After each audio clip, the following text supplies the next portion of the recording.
Hello friends, मेरा नाम गुलशन है। आज मैं आपको 4 पॉइंट बताने वाला हूँ जो इम्पॉर्टेंट है आपके मसल ग्रो करने के लिए और बहुत स्पीड में मसल ग्रो होगा। ये जो 4 इम्पॉर्टेंट पॉइंट है, ये 4 इम्पॉर्टेंट पॉइंट मैं बहुत लंबे टाइम से फॉलो कर रहा हूँ और आगे भी मैं ये लंबे टाइम तक फॉलो करने वाला हूँ, क्योंकि ये 4 पॉइंट है जो सबसे ज़्यादा इम्पॉर्टेंट रखता है अपने फिटनेस इंडस्ट्री में। तो मैं आपको बोलूँगा कि ये जो 4 पॉइंट मैं आपको बताऊँगा, ये आप लंबे टाइम तक फॉलो करो, मतलब अपने लाइफ टाइम का ये रूटीन बना लो। तो आपको मैं 100% गारंटी के साथ बोल सकता हूँ कि आपको रिजल्ट मिलेगा ही मिलेगा, कोई नहीं रोक सकता है।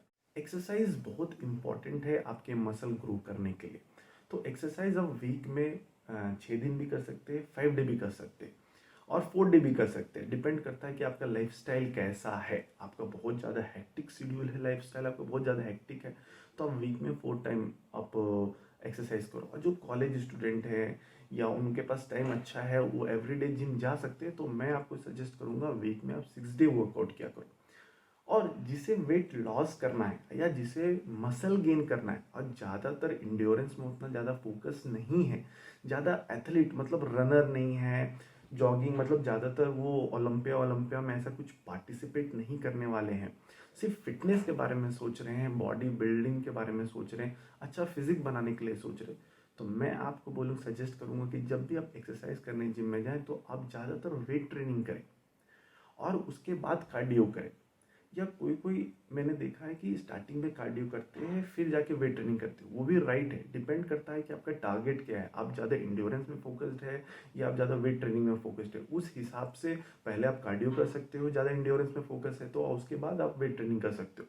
मगर अब मेरे जैसे लोग जो ज़्यादातर मसल के लिए वर्कआउट करते हैं, अच्छा मसल ग्रो के लिए वर्कआउट करते हैं, ज़्यादा फिजिक के लिए अच्छा अच्छा लुक के लिए वर्कआउट करते हैं, तो हम लोग पहले क्या करते हैं कि पहले हम लोग एक्सरसाइज करते हैं, एक्सरसाइज करने के बाद कार्डियो करते हैं। और कार्डियो भी एवरी डे नहीं करते, वीक में कभी मैं 2 बार करता हूँ, कभी 3 बार करता हूँ, वो भी आफ्टर वर्कआउट। तो आपको एवरी डे कार्डियो करने की जरूरत नहीं है, आपको वर्कआउट करने की जरूरत है। तो आप 6 डे वर्कआउट कर रहे हो तो एक बहुत अच्छा रूटीन बना लो अपने एक्सरसाइज का, एक डिसिप्लिन रूटीन बना लो, वो आप एक्सरसाइज आप करो। चाहे आपके लाइफस्टाइल के हिसाब से मॉर्निंग में आपको वर्कआउट करने का अच्छा मौका मिल रहा है तो मॉर्निंग में करो, इवनिंग में मौका मिल रहा है तो आप इवनिंग में करो, मगर आप एवरीडे वर्कआउट करो। और जिसका लाइफस्टाइल थोड़ा हेक्टिक है, ज़्यादा टाइम नहीं मिलता है, ट्रैवलिंग में है, तो वीक में 4 डेज भी आप वर्कआउट करते हो तो बहुत अच्छा फिजिक आप बना सकते हैं। तो मेन चीज़ ये है कि एक्सरसाइज आपको करना बहुत ज़्यादा इम्पॉर्टेंट है, आपको अच्छे शेप में आना है और अच्छे शेप में दिखना है। तो थर्ड पॉइंट पे हम लोग आते हैं, और ये जो थर्ड पॉइंट है ये भी बहुत इम्पॉर्टेंट पॉइंट है। और थर्ड पॉइंट है न्यूट्रिशन। तो आप एक्सरसाइज अच्छा कर रहे हो बट न्यूट्रिशन अच्छा आप नहीं ले रहे हो तो आपका मसल ग्रो अच्छा नहीं करेगा। आपका मसल जो सोरनेस होता है, आप जब ड्यूरिंग वर्कआउट करते हो तो आपका मसल जो ब्रेक डाउन होता है उसकी रिकवरी अच्छे से नहीं होगी, और जब रिकवरी अच्छे से नहीं होगा तो आप नेक्स्ट डे जब आप वर्कआउट करोगे तो आप अच्छे से नहीं कर पाओगे। तो इससे क्या होता है, मसल भी ग्रो कम होता है, अच्छा से मसल भी ग्रो नहीं होता है, आप अच्छे शेप में भी नहीं दिखोगे जब अच्छा मसल ग्रो नहीं होगा तो न्यूट्रिशन देखा जाए तो one of the important point है। अभी मैंने सुना है और देखा है, बहुत लोग पूछते हैं कि सर मैं 3 या 4 महीने से बहुत प्रॉपर डाइट कर रहा हूँ बट उस हिसाब से रिजल्ट नहीं आ रहा है। और कोई 1 महीना बहुत अच्छे से प्रॉपर डाइट करता है तो उसको बहुत अच्छा रिजल्ट मिलता है। उसके पीछे रीज़न ये है कि डाइट और न्यूट्रिशन के बीच में बहुत ज़्यादा डिफरेंस है, दोनों बहुत डिफरेंट होता है। अच्छा डाइट करना और अच्छा न्यूट्रिशन लेना दोनों में डिफरेंट है। अच्छा डाइट करने का मतलब ये नहीं हो रहा कि आप प्रॉपर न्यूट्रिशन आप ले रहे हो। तो आप डाइट अच्छा करो, अच्छा खाना खा रहे हो, प्लान आपने किया है, मगर वो प्लान हो सकता है कि आप अच्छे से नहीं किया, आपको वो डाइट में प्रॉपर न्यूट्रिशन आप नहीं ले रहे हो। तो प्रॉपर न्यूट्रिशन लेना बॉडी में ज़्यादा इंपॉर्टेंट है और वो न्यूट्रिशन बॉडी एब्जॉर्ब करे ये ज़्यादा इंपॉर्टेंट है। तो अभी मैं आपको सजेस्ट ये करूँगा कि कभी भी न्यूट्रिशन आपको अच्छा डाइट आपको करना है तो एक अच्छे कंसल्टेंट के पास जाके आप उनसे अच्छा प्रॉपर आप डाइट चार्ट बना के वो डाइट को आप फॉलो करो। कोई अच्छा नॉलेज डॉक्टर है जो फिटनेस कंसल्टेंट है उसके पास जाके आप अच्छा डाइट लो, उस हिसाब से आप डाइट फॉलो करोगे तो आपको बहुत अच्छा रिजल्ट करेंगे। सेल्फ आप डाइट बनाओगे या यूट्यूब पे देखेंगे कि ये ऐसा डाइट करता है और आप उस हिसाब से आप डाइट करोगे तो हो सकता है कि आपको आपका बॉडी न्यूट्रिशन वो डाइट करने से आपका बॉडी उतना ज़्यादा अच्छा न्यूट्रिशन अब्जॉर्प्शन नहीं कर पाए। तो वो डाइट हो सकता है आपको सूट नहीं करेगा, क्योंकि आपका उस हिसाब से आपका बॉडी टाइप नहीं है। तो सबसे पहले आपको ये देखना है, ये समझना है कि जो भी आप डाइट कर रहे हो उसमें जो भी फूड आप खा रहे हो उससे आपको प्रॉपर न्यूट्रिशन मिल रहा है, आपको रिकवरी अच्छा मिल रहा है, मसल ग्रो करने के लिए प्रोटीन अच्छा मिल रहा है। और एक पॉइंट इसमें ये आता है कि डाइट में इम्पॉर्टेंट प्रोटीन, कार्बोहाइड्रेट और फैट, ऐसा नहीं है कि ये तीन चीज़ ही इम्पॉर्टेंट है।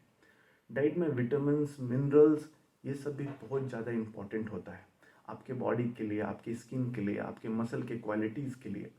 तो डाइट में protein, carbohydrate, vitamins, minerals, fat सब बहुत इम्पॉर्टेंट रखता है। तो ये सब प्रॉपर अमाउंट में किस हिसाब से लेना है, ये सबके पास नॉलेज नहीं होता है। जो इसके बारे में स्टडी करते हैं उनके पास ही एक प्रॉपर नॉलेज होता है। तो आप अच्छा एक कंसल्टेंट को ढूंढो, उनसे आप अच्छा न्यूट्रिशन का डाइट लो और उस हिसाब से आप वो डाइट को फॉलो करो। आप देखो कि आपको रिजल्ट आ रहा है कि नहीं आ रहा। और आप किसी और से डाइट लेके आप फॉलो करते हो, वो आपको एक प्रॉपर अच्छा डाइट बना के देता हो, कल आपको रिजल्ट अच्छा नहीं आता उस डाइट में, तो आप बोल सकते हो कि ये डाइट मैं फॉलो कर रहा था बट मुझे अच्छे से रिजल्ट नहीं आ रहा। आप सेल्फ डाइट बनाओगे अपना खुद, यूट्यूब देख के, गूगल में देख के, ऐसे करके आप बनाओगे तो आपको समझ में नहीं आएगा कि मैं कर क्या रहा हूँ। अब किसको बोलने जाओगे कि आपका ये डाइट सही है या गलत है? तो उस हिसाब से आप पहले सोचो और उसके बाद आप कुछ प्लान करो। सेकेंड पॉइंट के बारे में बात करते हो और सेकेंड पॉइंट है डिसिप्लिन। ये बहुत ज़्यादा इंपॉर्टेंट पॉइंट है, इसलिए मैंने न्यूट्रिशन के बाद ये पॉइंट रखा है सेकेंड में, डिसिप्लिन। क्योंकि आपको एक्सरसाइज, आपका न्यूट्रिशन, ये सब आप फॉलो तभी करोगे जब आप डिसिप्लिन में हो। तो डिसिप्लिन बहुत ज़्यादा इंपॉर्टेंट है ये फिटनेस इंडस्ट्री में। एवरी डे सेम टाइम आपको रूटीन में उठ के, सुबह आप मॉर्निंग वर्कआउट कर रहे हो तो सेम टाइम आपको वर्कआउट करना है। डाइट आपका टाइम से आपको मैनेज करना है, लेना है, काम भी करना है और आपको वो डाइट भी फॉलो करना है। जो कॉलेज स्टूडेंट होता है उनके लिए थोड़ा सा ये डाइट ईजी होता है करना, बट बहुत लोग रूम लेके रहते हैं तो उनको भी डाइट बनाना बहुत हार्ड बन जाता है। तो भी बहुत मैंने देखा है ऐसे कॉलेज स्टूडेंट जो ये चीज़ करते हैं। जब मैं भी कॉलेज में था तो मैं बहुत स्ट्रॉन्ग डाइट करता था, मैं खुद कुक करता था, खुद डिसिप्लिन में रहता था। तो डिसिप्लिन बहुत ज़्यादा इम्पॉर्टेंट है। आप इंजॉय करो, मैं नहीं बोलता कि आप इंजॉय ना करो, आपको इंजॉय करना है। आप इंजॉय करोगे तो ही आपका थोड़ा सा मूड चेंज होगा, आपका थोड़ा सा ब्रेक होगा एवरीडे लाइफ में। मगर एवरीडे आप इंजॉय कर रहे हो, आपको कोई डिसिप्लिन नहीं है। जब भी आप सो के उठ रहे हो अलग टाइम में उठ रहे हो, आप कुछ भी खा रहे हो अलग टाइम में खा रहे हो, कोई टाइम टेबल नहीं है आपका फूड खाने का, एक्सरसाइज करने का। तो आप एक प्रॉपर, आप अपना बॉडी को शेप नहीं दे पाओगे, आपका बॉडी का लुक नहीं आ पाएगा, मसल गेन नहीं हो पाएगा। तो सबसे इम्पॉर्टेंट सेकेंड पॉइंट ये है कि आप अपना लाइफस्टाइल को पहले डिसिप्लिन में बनाओ। डाइट टाइम से टाइम लो, वर्कआउट अच्छे से करो। आपको हर एक चीज़ को डिसिप्लिन में पहले आपको लाना पड़ेगा अपना लाइफ। और डिसिप्लिन सिर्फ आपके फिटनेस इंडस्ट्री में जरूरी नहीं है, आप जो भी कर रहे हो वो उसमें भी डिसिप्लिन बहुत इंपॉर्टेंट है। जो कॉलेज में पढ़ते हैं तो देखो कॉलेज का टाइम टेबल सब सेम होता है हमेशा। मॉर्निंग उसका टाइम टेबल ऐसा नहीं कि आज कॉलेज 7 o'clock ओपन हुआ है तो कल 10 बजे ओपन होगा, ऐसा तो कभी नहीं होता।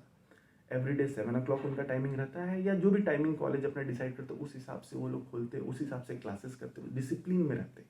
इसलिए कॉलेज भी अच्छा चलता है। तो उसी हिसाब से कुछ भी आप कर रहे हो तो उसमें डिसिप्लिन लाना बहुत ज़्यादा इंपॉर्टेंट है। तो आप बिलीव नहीं करोगे कि अराउंड मेरा 10 से 11 साल से मैं वर्कआउट कर रहा हूँ। तो कुछ साल, few year back around in college में जब मैं था तो मैं इवनिंग में वर्कआउट करता था। तो मैं उस हिसाब से, क्योंकि कॉलेज होता था मॉर्निंग में अराउंड 9:30 to 10 o'clock, तो सुबह वर्कआउट करके ऐसे डाइट वाइट करके जाना बहुत हार्ड होता था।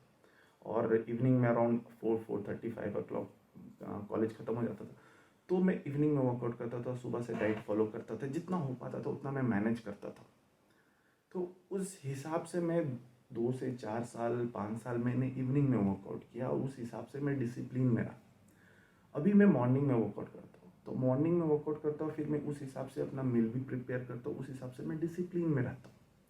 तो अराउंड 10 साल से मैं अपना मैनेज कर रहा हूँ, अराउंड 10 साल से हर एक चीज़ में डिसिप्लिन में कर रहा हूँ। तब जाके एक 10 साल में मैं ये पोजीशन पे पहुँच पाया। तो ये कोई इजी टास्क नहीं है, ये 1 साल या 2 साल, ये ऐसा नहीं है। आपको लंबे टाइम तक, देखो बॉडी बनाना कोई बड़ी बात नहीं है। आप बॉडी अच्छा न्यूट्रिशन लेके, अच्छा डाइट करके, कुछ दिन डिसिप्लिन करके या कुछ मेडिसिन लेके आप अच्छा बॉडी कुछ टाइम तक बना सकते हो। मगर वो बॉडी आप कितने लंबे टाइम तक आप फॉलो कर रहे हो, मतलब वो कितने लंबे टाइम तक वो बॉडी आपका दिख रहा है, 1 साल 2 साल 10 साल 15 साल 20 साल, वो मैटर करता है। क्या फिटनेस कितने साल तक हो, आप फिट कितने साल तक हो। ये मैटर नहीं करता कि 1 साल आपने बना लिया, उसके बाद आप बॉडी आपने बना लिया 1-2 साल में, फिर आप पेट निकाल के घूम रहे हो। ऐसा नहीं होता। फिटनेस मतलब आप लाइफस्टाइल अपना बना लो, आप लाइफ पूरे फुल लाइफ में आप फिट रहो, तो उस हिसाब से आपको अपने लाइफस्टाइल आपको डिसिप्लिन में बनाना पड़ेगा। और कभी कभी ऐसा होता है, मेरे साथ भी होता है, सबके साथ होता है कि 1-2 महीना 3 महीने या साल में 1-2 महीना ऐसा आता है कि आपको ऐसा एवरीडे सेम रूटीन रहा तो थोड़ा सा अलग बोर होता है। तो कभी कभी हम लोग भी तोड़ते, कभी कभी हम लोग वर्कआउट करने नहीं जाते, ब्रेक लेते 10 दिन 15 दिन का, घूमने किधर भी चले गए, तो ठीक है, वो सब भी करने में तब मज़ा आता है। तो सबसे सेकेंड पॉइंट इम्पोर्टेंट ये है कि आपको अपने लाइफस्टाइल को डिसिप्लिन में रखना पड़ेगा। लास्ट पॉइंट, और ये पॉइंट बहुत ज़्यादा इम्पॉर्टेंट है, और ये पॉइंट इतना इम्पॉर्टेंट है कि आप मान के चलो, आप बाकी के जो पॉइंट्स आप फॉलो कर रहे हो और ये पॉइंट आप फॉलो नहीं कर रहे हो तो कोई भी फायदा नहीं है। तो लास्ट पॉइंट है रेस्ट, स्लीप। मिनिमम 8 आवर का आपको स्लीप चाहिए। कुछ भी कर रहे हो आप, फिटनेस में हो या ना हो, तो भी आप कोई भी काम कर रहे हो उसके लिए भी स्लीपिंग, रेस्ट बहुत ज़्यादा इम्पॉर्टेंट है।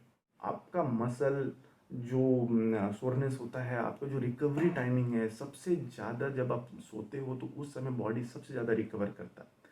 आप देखो, कभी भी आपकी तबीयत बहुत ज़्यादा ख़राब होती है, आप डॉक्टर के पास जाते हो, डॉक्टर आपको मेडिसिन देता है, बोलता है कि ये मेडिसिन लेके आप रेस्ट करो, सो जाओ। क्योंकि जब आप सोते हो तो आपका बॉडी रिकवरी मोड में चला जाता है और सबसे अच्छा रिकवरी होता है। तो मिनिमम 8 आवर तो आपको सोना है। 7 आवर आप भी आप सो तो ठीक है, चलो चलता है, 7 आवर भी आप सो रहे हो तो it's okay, but 7 to 8 hour तो मिनिमम एवरी डे आपको स्लीप लेना है। और ऐसी बात नहीं है कि आपको 7 to 8 आवर आप मतलब एक साथ आप स्लीप ले। आप मान के चलो, आपका ऐसा है कि 6 to 7 आवर आप मतलब नाइट में स्लीप ले रहे हो, तो आप आफ्टरनून में 1 आवर स्लीप ले रहे हो, तो कोई प्रॉब्लम, उससे कोई प्रॉब्लम नहीं होता है। नहीं तो आप नाइट में 8 आवर आप रेगुलर स्लीप रहे हो तो सबसे बेस्ट है। तो स्लीपिंग, रेस्ट लेना बहुत ज़्यादा इम्पॉर्टेंट है। ये पॉइंट पे मैं सबसे ज़्यादा स्ट्रेस इसलिए दे रहा हूँ क्योंकि ये पॉइंट आप नहीं करो तो बाकी के पॉइंट्स करने से कोई भी मतलब नहीं होता है। क्योंकि आप रेस्ट नहीं ले रहे हो, आप अच्छे से सो नहीं रहे हो, तो आपका बॉडी का जो स्ट्रेस हार्मोन है, कार्टिसोल हार्मोन है, वो बढ़ता है और वो बैड हार्मोन है। तो वो आपका हार्मोन बढ़ेगा, सबसे ज़्यादा होगा बॉडी में, तो गुड हार्मोन जो होता है वो रिड्यूस होता है। अभी जो गुड हार्मोन है वो रिड्यूस हो जाएगा तो आपका बॉडी रिकवर अच्छा नहीं करेगा। गुड हार्मोन से बहुत प्रॉफिट होते हैं, स्किन ग्लो करते हैं, डार्क सर्कल नहीं आते हैं, तो अब माइंड अच्छा वर्क करता है। तो आपका क्या हो रहा है, आप अच्छा रेस्ट नहीं ले रहे हो, आपका अच्छा स्लीपिंग नहीं है, तो आपका बॉडी का जो न्यूट्रिशन अब्जॉर्प्शन भी है वो भी अच्छा नहीं होता है, डाइजेशन में प्रॉब्लम होता है, बहुत कुछ प्रॉब्लम होता है, आपको वर्कआउट करने में मज़ा नहीं आएगा। तो आपको रेस्ट लेना बहुत ज़्यादा इंपॉर्टेंट है। मैं आपको स्ट्रिक्टली बोल रहा हूँ कि ये जो 4th पॉइंट है ये बहुत अच्छे से फॉलो करो। इसमें से जो फर्स्ट पॉइंट है वो जो स्लीप है, ये तो बहुत ज़्यादा इंपॉर्टेंट है। स्लीप के साथ बाकी के जो 3 पॉइंट है, तो ये 3 पॉइंट आप करोगे, ऑब्वियसली मैं आपको बता दूँ कि आपको रिजल्ट मिलेगा। आप मेरी बात मान के अच्छा न्यूट्रिशन, डिसिप्लिन में, डाइट अच्छा करिए, एक्सरसाइज अच्छा करिए, अच्छा सो, रेस्ट लो। ये आप सिर्फ 6 to 8 मंथ करो। अभी आप फोटो खींच लो, अपना अपना फोटो क्लिक कर लो, और 6 to 8 मंथ के बाद आप देखना कि आपका बॉडी में कितना डिफरेंस आएगा। 100% डिफरेंस दिखेगा। और ये लंबे टाइम तक करो, आप बिलीव करो, आपको बाकी के कोई चीज़ करने की ज़रूरत नहीं है फिटनेस में। ये 4 पॉइंट है, आप फॉलो करो। बस जो भी मैं आप लोगों को बता रहा हूँ वो तो मैं एकदम करेक्ट बता रहा हूँ, मुझे मालूम है। बस वो चीज़ आप फॉलो करो, 100% आपको रिजल्ट मिलेगा। और कुछ भी डाउट होता है, कुछ भी आपको पूछना है, तो इंस्टाग्राम पेज पे जाओ, वहाँ पे मैसेज में जाओ और मुझे मैसेज करो, मैं उसका आंसर आपको ज़रूर दूंगा।